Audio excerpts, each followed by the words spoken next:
বর্তমান সমাজে জেনা এতটাই বেড়েছে। আপনারা তো এখানে আমার সম্মুখে আলোচনা সভায় ইসলামিক সবাই আলোচনা শ্রবণ করছেন, আর আপনি মেলাতে যান, রাস্তাতে যান, কত নারী পুরুষ যুবক যুবতী এখন গায়ে ধাক্কা দিয়ে চলছে। এদের মাথায় গোবর ভরা আছে, এরা বুঝে না এটা রং তামাশা ভাবছে, এটা তারা ভাবছে আমরা হলাম ইয়ং জেনারেশন, এগুলো করলে কোনো অসুবিধা নাই। বিধায় যারা বৃদ্ধ হয়েছে তারাই মাহফিলে বসবে, আর আমাদের জন্য রঙের আড্ডাখানা খুলেছে। যারা রাস্তাঘাটে বাজার আছেন তারা কান খুলে শুনে নেন। আল্লাহ আপনাদেরকে যে ব্যভিচার করা একটা মেয়েকে উলঙ্গ করে জেনা করবে, এটাই যে জেনা ভাবি তা নয়। একটা পুরুষ ইয়ং ছেলে একটা মহিলাকে যখন তার সৌন্দর্য চেহারা হোক, মা হোক, হাত হোক, পিঠ হোক, প্যাট হোক, যখনই তার সৌন্দর্যের অনুভবন করতে শুরু করবে, সেটাই তার দ্বারাতে জেনা শুরু হয়ে গেল। চোখের জেনা হয়, কর্ণের জেনা হয়, মুখের জেনা হয়, হাতের জেনা হয়, পায়ের জেনা হয়, এত রকম জেনা হয়েছে। যদি ও পাপ জেনা যা হচ্ছে জলসার মেলাতে, তো হাতের জেনা হচ্ছে, পায়ের জেনা হচ্ছে, মুখের জেনা হচ্ছে, কথা কর্ণের জেনা হচ্ছে। তার মানে এই ব্যভিচার কারণে ওয়ালা ইব্রাহিম বলছেন, ইয়া রাসূলুল্লাহ, আপনি যে দেখতে পেলেন তন্দুর আখার মতো জ্বলন্ত উত্তপ্ত আগুন, আর সেখানে উলঙ্গ করে এক হাদিসের ভিতরে এসেছে যারা ব্যভিচার করবে আল্লাহ তাদেরকে দুইজনকে অ্যাপ্রোচিং করে এইভাবে তারা ছুটতে পারবে না, উলঙ্গ করে জাহান্নামে তাদেরকে ফেলে দেওয়া হবে। তাহলে জেনা এমন একটা পাপ, আল্লাহ রাব্বুল আলামিন জেনার ধারের কাছে যেতে নিষেধ করেছে। এই হাদিস দ্বারা তিনটা পয়েন্ট বের করলাম। একটা কি, যে ব্যক্তি কোরআন শিক্ষা গ্রহণ করেছে তারপরেও আমলে পরিণত করে নাই। নাম্বার দুই, যারা পৃথিবীতে সুদ খাবে, সুদ দেবে, জাহান্নামী। নাম্বার তিন, জেনা করেছে যারা পুরুষ এবং মহিলা উভয় পক্ষে জাহান্নাম যাবে। তাহলে কতটি জাহান্নাম যাওয়ার গুণ বর্ণনা করলাম, মনে আছে তো? কয়টা হলো হিসাব করেন। আল্লাহ দ্রোহী হবে জাহান্নাম, দুনিয়াকে বেশি ভালোবাসবে জাহান্নাম, মুখের কারণে বেশি মানুষ জাহান্নামে যাবে, লজ্জা স্থানের কারণে মানুষ জাহান্নামে যাবে। তারপরে কি বললাম? তারপরে বললাম যারা কাফের হবে, যাদের বিবেক আছে, বিবেক দ্বারাতে তারা বিবেচনা করবে না, যাদের চক্ষু আছে, কর্ণ আছে, এরা বিবেক থাকার পর বিবেকে কাজ করবে না, তাওয়াক্কুল করবে না, বেপরোয়া হয়ে দুনিয়া করবে, এই শ্রেণীর লোক। আর তিনটা বললাম বুখারীর হাদিস থেকে। তাহলে আরো এগিয়ে যায়, এদিকে দেখেন জাহান্নাম যাওয়ার কারণ। কিয়ামত হবে, আপনারা বিশ্বাস করছেন? আল্লাহ সুবহানাহু ওয়া তাআলা জান্নাতে দিবেন, জাহান্নামে দিবেন। যারা জাহান্নামী হবে তাদেরকে জাহান্নামে, যারা জান্নাতি হবে তাদেরকে জান্নাতে। জান্নাতীরা জান্নাতে চলে যাবে। আর আপনার যদি পরিচিত মানুষ কেউ যদি জাহান্নাম যায়,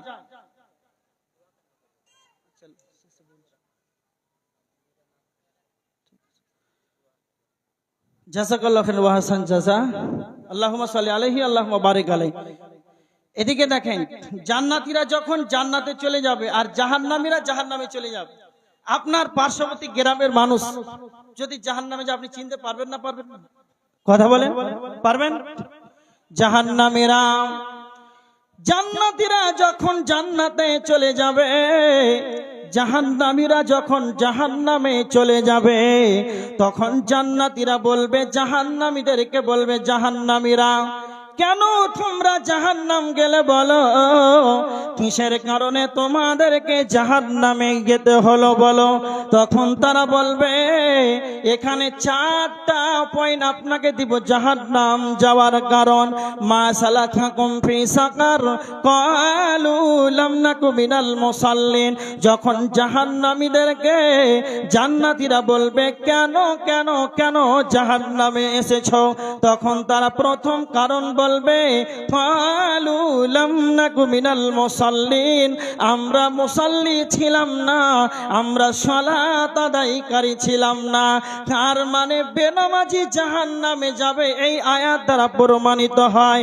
একটা কথা মনে রাখবেন, কাউকে জাহান্নামী বলা যাবে না, কাউকে জাহান্নামী বলা যাবে না, কাউকে জাহান্নামী বলা যাবে না।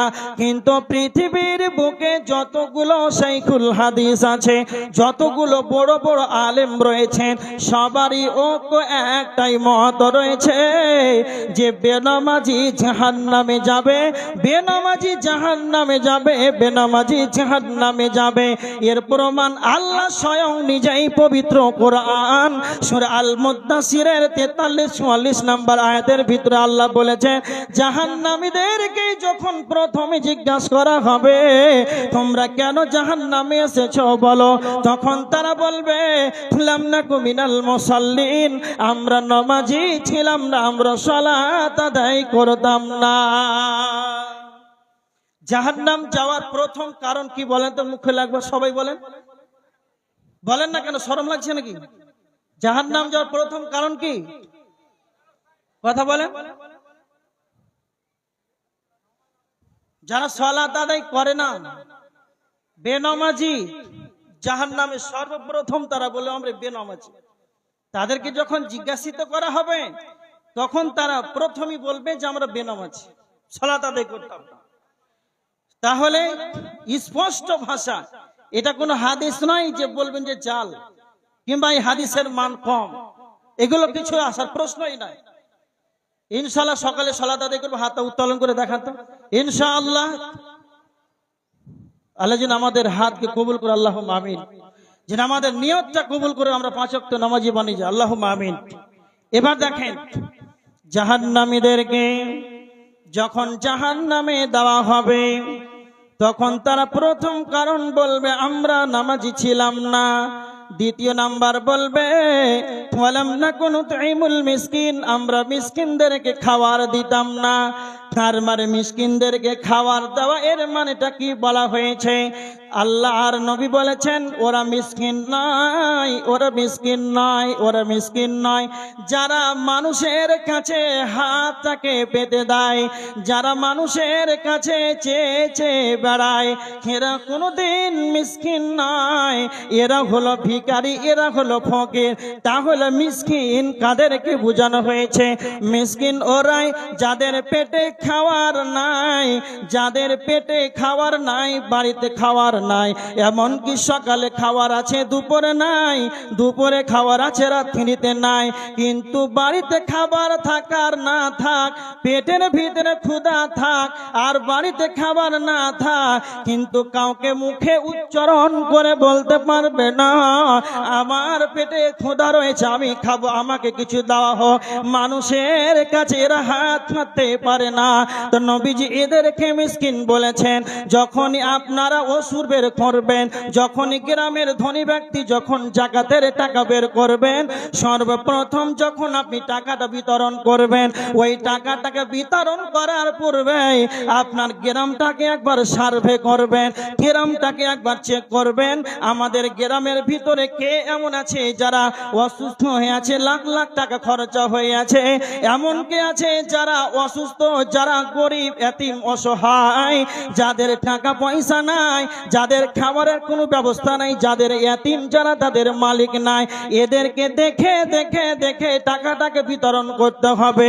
নচেত আপনি গ্রামের করোড়পতি, লক্ষ টাকার মালিক, আপনার প্রতিবেশী না খেয়ে আছে, আপনি রাত্রিতে আপনি এত দূর পর্যন্ত খাবার খেলেন, আপনার ঢেকুর উঠার পর্যন্ত আপনার রাস্তা নাই, এত পর্যন্ত খাওয়ার পর আপনার প্রতিবেশী যেন অনাহারে না খেয়ে খেয়ে চোখের পানি ফেলে, তাহলে তাদের জান্নাতে যাওয়া কঠিন হয়ে যাবে। যখন তারা জাহান্নামে যাবে রে, তখন তারা বলবে ওয়ালাম নাকুনু তুইমুল মিসকিন, আমরা মিসকিনদের দেখভাল করতাম না, আমরা মিসকিনদেরকে খাবার দিতাম না, এই কারণে আল্লাহ আমাদেরকে জাহান্নামে দিয়েছে। নাম্বার 3 ওয়া কুন্না নাখুযু মাআল খাইজিন, যারা মানুষের সমালোচনা করবে করবে, যারা সমালোচকদের সাথে সমালোচনা করবে, যারা সালাত আদায় করে নিবে, যারা হাজী হয়ে যাবে, এরপর মনে করে নিবে চা খাবো, ওয়াক্ত হবে নামাজ আদায় করে নিব। এই চায়ের দোকানে যারা গীবত ধরে, যারা মানুষের সমালোচনা করে, যারা মসজিদের ইমামকে নিয়ে যারা সমালোচনা করে, যারা সময়টাকে স্ত্রীর কাছে কম দিয়ে চায়ের দোকানকে বেশি অগ্রাধিকার ভালোবাসা প্রেম দিয়েছে, তো ওই ব্যক্তিগুলো যখন মানুষের পরনিন্দা করবে, যখন পরচর্চা করবে, এই পরচর্চা সমালোচনার করার কারণে আল্লাহ তাদেরকে জাহান্নাম দিয়ে দেবে। 4 নাম্বার আল্লাহ বলেছেন তারা জাহান্নামে কেঁদে কেঁদে 4 নাম্বার কারণ বলবে, ওয়া কুন্না নুকাযযিবু বিয়াউমিদ্দিন, আমরা বিচার দিবসকে, আমরা কিয়ামতের জীবন, কিয়ামতের দিনটাকে আমরা অস্বীকার করতাম। কিয়ামত হবে এটা পশ্চিম কাল আমরা কোনদিন বিশ্বাস করতাম না। হাসর হবে, আল্লাহর কাছে জবাব দিতে হবে প্রতিটা সেকেন্ডে, আল্লাহর কাছে জবাব দিতে হবে প্রতিটা টাকার, প্রতিটা নিয়ার, এক নিয়া 1 টাকা 1000 1 লাখ 1 করোড় প্রতি আল্লাহ এক এক করে হিসাব নেবে। যে কিয়ামতের ময়দানে হিসাব হবে, বিচারের মাঠে আপনাদেরকে সকলকেই দাঁড়াতে হবে। এক কথায় আমরা অস্বীকার করতাম, এক কথায় আমরা মুছে দিতাম যে কিয়ামত হবে না। তার মানে জাহান্নাম যাওয়ার কারণ আল্লাহ সূরা মুদ্দাসিরের 4টা কারণ বলেছেন। ক্বালু লাম নাকু মিনাল মুসাল্লিন ওয়া লাম নাকু নুতঈমুল মিসকিন ওয়া কুন্না নাখুযু মাআল খায়িদিন ওয়া কুন্না নুকাযযিবু বিয়াউমিদ্দিন, আমরা সালাত আদায় করতাম না, আমরা মিসকিনদেরকে খাবার দিতাম না, আমরা মানুষদের সমালোচনা করে বেড়াতাম, সমালোচকদের সাথে সমালোচনা করে বেড়াতাম। নাম্বার 4, আমরা কিয়ামতের দিনটাকে অস্বীকার করতাম। এই 4টা কারণে মানুষ জাহান্নামে চলে যাবে।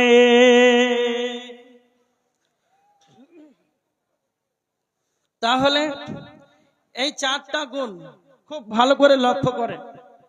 যারা বেনামাজি আছেন তাদেরকে আমি খুব বড়জোর আবেদন করে বলছি, সালাত ফজর থেকে শুরু করে বিগত দিনে যা সালাত ছেড়েছেন তওবা করে ফিরে আসুন, নচেত আপনার অবস্থা খুব খারাপ। শুনছেন আলোচনা।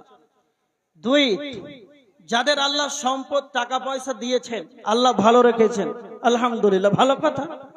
এই টাকাকে কোথায় কোথায় খরচা করবেন সেটা আপনাকে মাথায় রাখতে হবে।